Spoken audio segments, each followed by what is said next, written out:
Bienvenidas y bienvenidos estudiantes de los 3 grados de secundaria en todo el país a Cívica y Ética en Diálogo, donde buscamos que ustedes tengan un espacio de reflexión, análisis y diálogo sobre temas importantes para su desarrollo integral. Debido a la gran importancia que tiene la capacidad de poder intercambiar o debatir ideas, en la sesión de hoy nos centraremos en ello.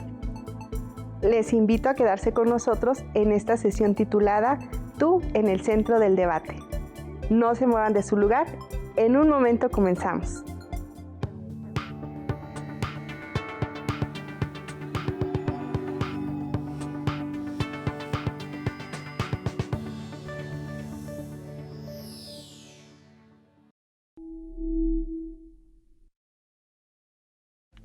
Una vez más, bienvenidas y bienvenidos a este espacio.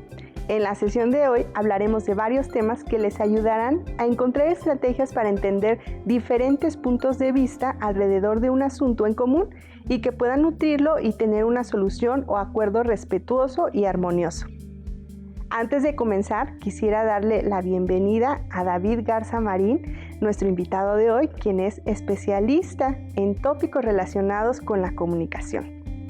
Bienvenido y muchas gracias por acompañarnos. Gracias a ti, Nayeli, por la invitación. En esta ocasión platicaremos sobre algunas técnicas para un debate edificador y cómo nos puede beneficiar en el proceso de aprendizaje y en nuestro quehacer humano. Comencemos escuchando lo que algunas y algunos jóvenes opinan sobre qué tan común es el debate y la discusión en nuestra vida diaria. Sí, es algo que hacemos diariamente al estar rodeados de personas con diferentes opiniones a nosotros. Sí, claro, sí considero que son prácticas comunes dentro de nuestra sociedad, debido a que en nuestra sociedad existen bastante diversidad en cuanto a costumbres y principalmente en pensamientos, y utilizamos nosotros como seres humanos estas dos herramientas, ya que somos seres biopsicosociales, en los cuales todo el tiempo tenemos esta necesidad de interactuar y dar a conocer nuestros puntos de vista. Además que considero que son muy importantes, ya que utilizando estas herramientas también nos sirven para adquirir nuevo conocimiento, escuchando las ideas así como el pensar o el sentir de otras personas. Sí, porque tenemos que comunicarnos con las demás personas y cuando existe un debate es por diferentes puntos de vista. El debate y discutir es natural dentro de una sociedad. Incluso se puede decir que es necesario para mantener el equilibrio de su convivencia. En una sociedad, cada individuo tiene ideas, necesidades y formas de pensar muy diversas y sobre todo intereses y objetivos distintos. Mediante el debate y las discusiones, buscan llegar a un acuerdo y equilibrio para su convivencia. Pues yo creo que debatir no es una práctica tan común en nuestra sociedad, pero pienso que discutir sí.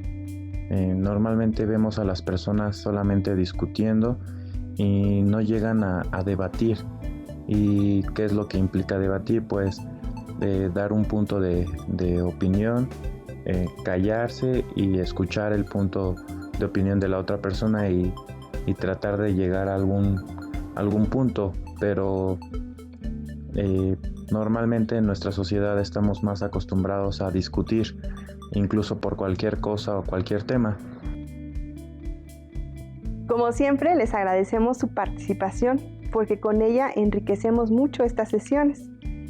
Efectivamente, como se mencionó, debatir y discutir son acciones que realizamos de manera más frecuente de lo que pensamos. Son parte de la convivencia con otras personas. Sin embargo, normalmente no somos conscientes de ellas y las llevamos al extremo al no saber interpretar o entender lo que las demás personas quieren decir, y situaciones que tienen una fácil resolución en ocasiones terminan violentamente. Para comenzar, aclaremos que el debate no equivale a conflicto, ni a pugna o pelea, sino que es una herramienta invaluable para lograr mejores resultados en un objetivo común. David, ¿cómo se puede definir el debate? El debate es, en esencia, un conjunto de actos lingüísticos que tienen como finalidad que dos o más puntos de vista se concentren en un tema o idea de interés común entre los debatientes.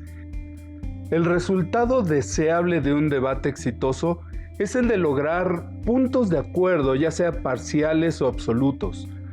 Como todo acto lingüístico, un debate puede tener una fuerte inclinación a cambiar el curso de la historia.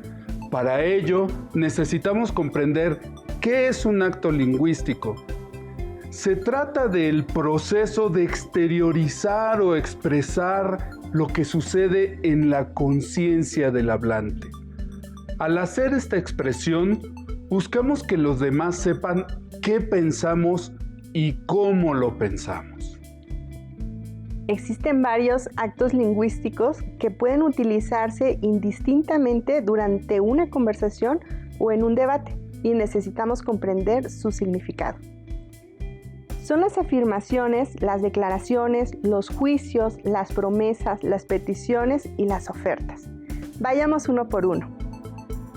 Con las afirmaciones describimos el mundo que percibimos. Por ejemplo, me gusta mucho la sesión de matemáticas.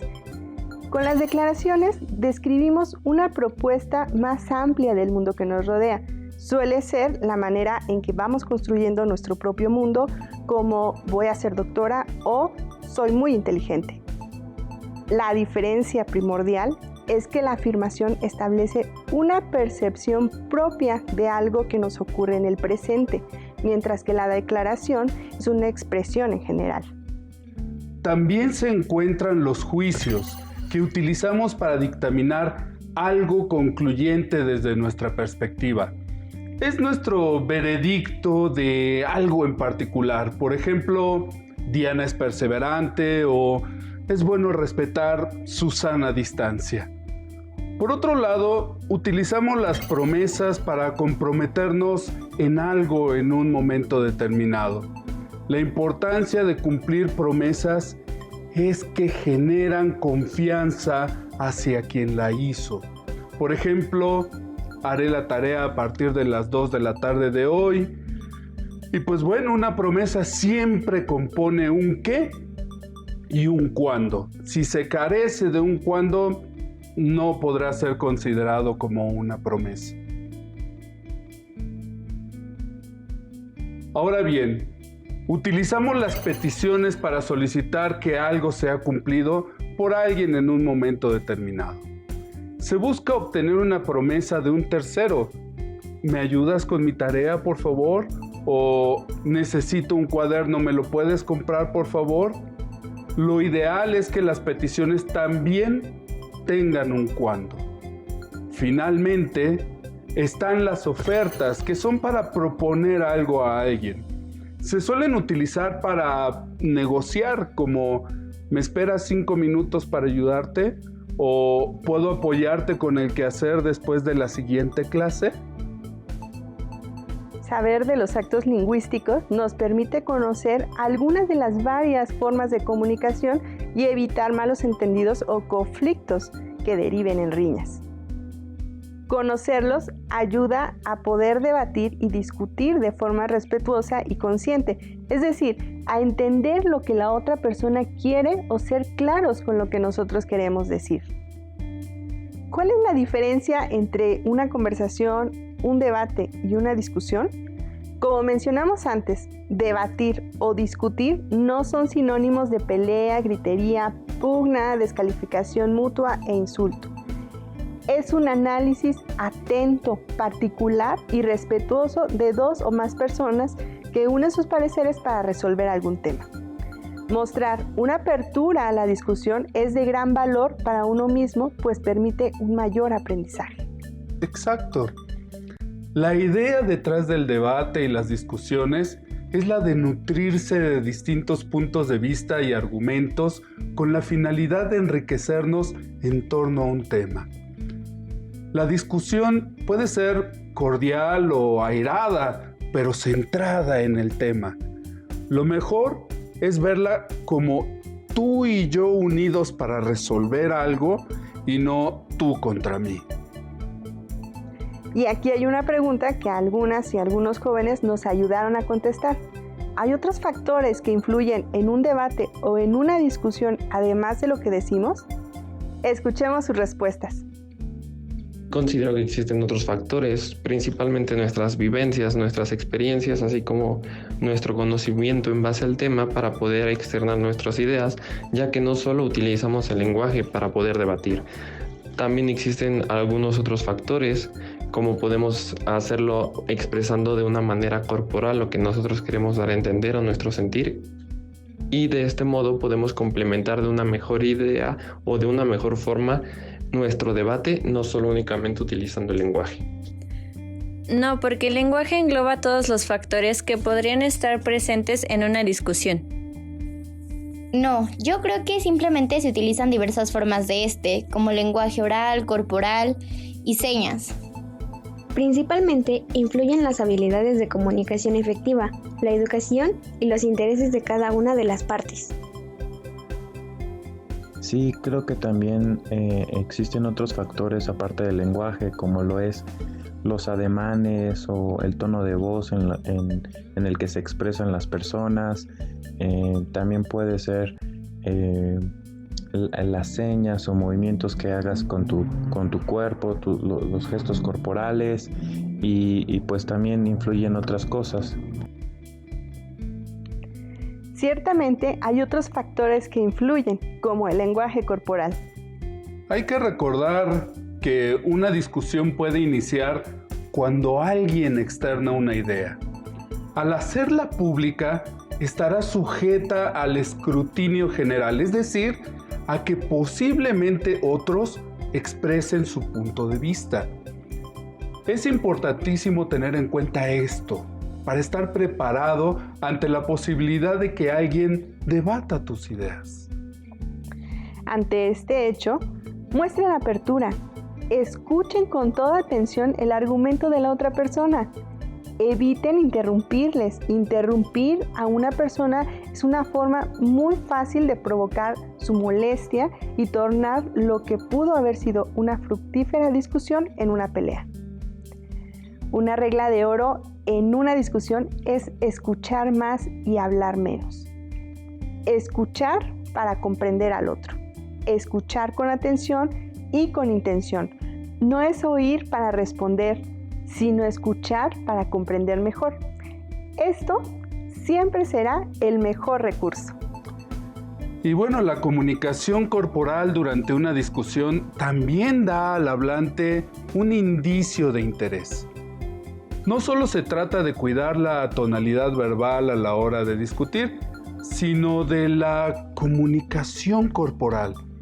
Si bien la expresividad no está limitada a los movimientos de las manos, brazos, tórax y gesticulación, lo cierto es que hay que evitar movimientos exagerados, señalar, mover los brazos de manera retadora o hacer muecas insulsas, ¿no?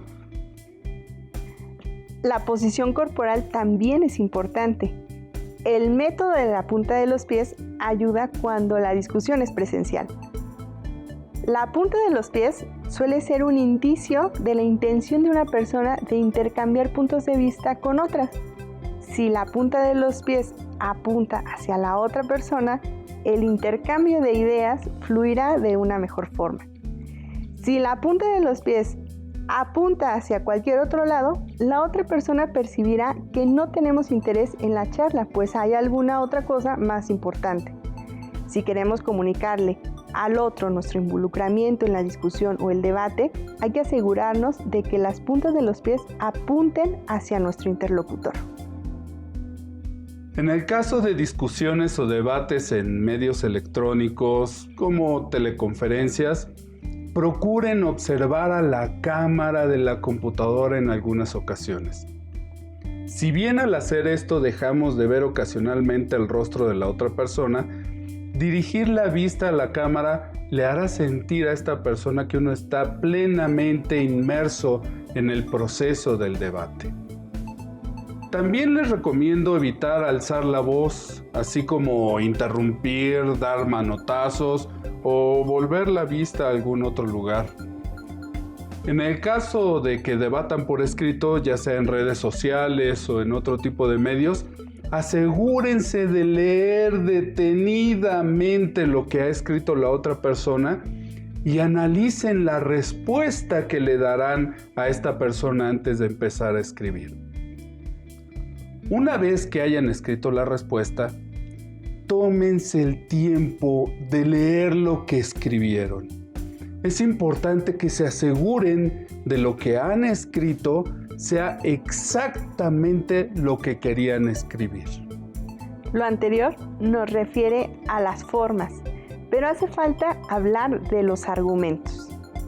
Un argumento es una serie de conceptos encaminados a comunicar el punto de vista personal de un tema, fundamentado en el conocimiento personal o en el universal.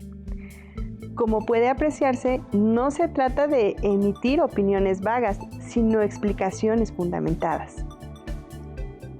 Existen algunos de estos vicios que se conocen como falacias y que parecen válidos, pero que no lo son. Hay falacias que se cometen de manera intencional para manipular a los demás e intentar ganar la discusión. Otras se cometen de manera involuntaria por descuido o por ignorancia. Algunas de las falacias más comunes durante una discusión son atacar a la persona y no centrarse en la idea. Esta es una de las más comunes. Una discusión se centra en una idea. Si alguien empieza a decir, pero es que tú dijiste, ¿y tú qué sabes? Esa persona no tiene interés en debatir, sino en imponer su razonamiento. Es importante centrarse en la idea, no en la persona. Exagerar o malinterpretar el argumento de la otra persona para debilitarlo. Esta también se utiliza mucho. Aquí se da una respuesta que parece congruente, pero que en realidad exagera, malinterpreta o hasta ridiculiza el argumento con la finalidad de ganar una discusión. Por ejemplo, si alguien afirma, es saludable fomentar el hábito de usar la bicicleta, la falacia ocurriría si alguien responde sarcásticamente. Sí, claro, que haya accidentes y atropellen a los ciclistas porque es un medio de transporte muy seguro. Si bien la respuesta parece correcta, la forma y el tono en el que se responde pretende desacreditar la idea. Tomar una pequeña muestra como una verdad general es otra falacia. Se usa mucho cuando se quiere transformar una pequeña experiencia propia o un dato limitado en una generalización. Por ejemplo, ese niño me cae mal y va en tercero A, y como tú vas en tercero A, también me caes mal. Esas generalizaciones no aportan. Tratar de demostrar toda una proposición al creer que una de las premisas que la componen es cierta. Se utiliza esta falacia para imponer un razonamiento. Por ejemplo, te estoy diciendo la verdad porque yo nunca miento. Se trata de un argumento circular donde una conclusión se deriva de una de sus premisas y por ende se pretende que se asuma sin pruebas. Como toda falacia, no aporta. Hay que sustentar lo dicho. Asegurar que algo es la causa de otra cosa solo porque ocurrió antes es otra falacia. Por ejemplo, ayer pasé por debajo de la escalera y por eso me saqué una mala calificación en el examen. Este tipo de falacia suele alimentar la superstición y no aporta a una discusión. Reducir la discusión a solo dos posibilidades es una falacia que pretende cerrar la posibilidad de hacer propuestas. Por ejemplo, si no estás conmigo, estás contra mí. O aquí solo hay de dos sopas. Lo mejor es abrir la discusión al abanico de posibilidades que permiten ampliar la visión y enriquecer el conocimiento. Afirmar que por la ignorancia de alguien más el argumento es válido. Se trata de falacias muy comunes como no puedes demostrar que yo lo hice, así que no lo hice. O no puedes probar que estoy equivocado, por lo tanto estoy en lo cierto. Que una persona no tenga pruebas en contra de un argumento no significa que ese argumento sea válido o inválido. Dejar la carga de la prueba sobre quien cuestiona un argumento se utiliza para pasar a la otra persona la responsabilidad que pruebe que mi argumento es discutible. Suele usarse cuando se discute algo que se hace por tradición, por ejemplo, así se ha hecho por años en mi familia y punto. O así me ha dado resultado y no tengo por qué hacerlo como dices. Con este tipo de falacias se muestra una cerrazón a la otredad y difícilmente se abrirá la puerta a nuevas y quizá mejores posibilidades. Aseverar que algo sigue a aquello cuando no existe alguna conexión lógica. Se usa para generar una consecuencia a partir de una premisa inconexa, como los que estudian matemáticas son inteligentes. Debo estudiar matemáticas para ser inteligente. O si no compras estos cuadernos, no vas a aprender en la escuela. Estas frases no tienen conexión. Aunque suenan lógicas, no aportan. Muchas de ellas son lemas comerciales para atraer a los clientes. Asumir que un argumento es válido solo porque es popular se utiliza cuando el hablante quiere justificar su argumento solo con el hecho de que otras muchas personas aparentemente opinan lo mismo, como no lo digo yo, lo dice un montón de gente. 9 de cada 10 personas lo hacen de esta forma. Ya lo decía Jean Cocteau, no se debe confundir la verdad con la opinión de la mayoría. Si bien existen muchas otras falacias, las que acabamos de mencionar Nayeli y yo son de las que más se utilizan. Falacias hay muchas, muchísimas, y tendemos a echar mano de ellas a veces sin saber. Es importante notar que la única forma de ganar una discusión es llegar a acuerdos, no la imposición de pareceres. Finalmente llegamos al tema de la negociación. Una negociación efectiva se fundamenta en solicitar a otra persona algo que uno quiere y ofrecerle algo a cambio. Lo mejor será que ambos sean beneficiados por este proceso. Si solo uno gana, se trata de una imposición o una exigencia que también podría interpretarse como un abuso. Cuando se pretende negociar, hay que estar dispuesto a ceder para entonces obtener.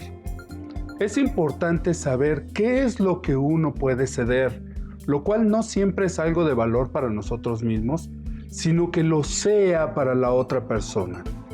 Presentarse a una negociación sin estar preparado es la antesala para un fracaso. Si bien los temas del debate, la discusión y la negociación son muy amplios, estas bases serán útiles para que aprendamos a debatir en un clima de respeto. Ahora ya saben que no se trata de pelear, sino de encontrar mejores respuestas. Muchas gracias, David, por esta sesión que nos deja mucho para analizar y descubrir de nosotros mismos. Esperamos que nos puedas acompañar más adelante para seguir hablando de temas de interés para la juventud. Gracias. Es tiempo de despedirnos, pero les invitamos a seguir viendo estas sesiones que preparamos para ustedes en Cívica y Ética en Diálogo. Hasta la próxima.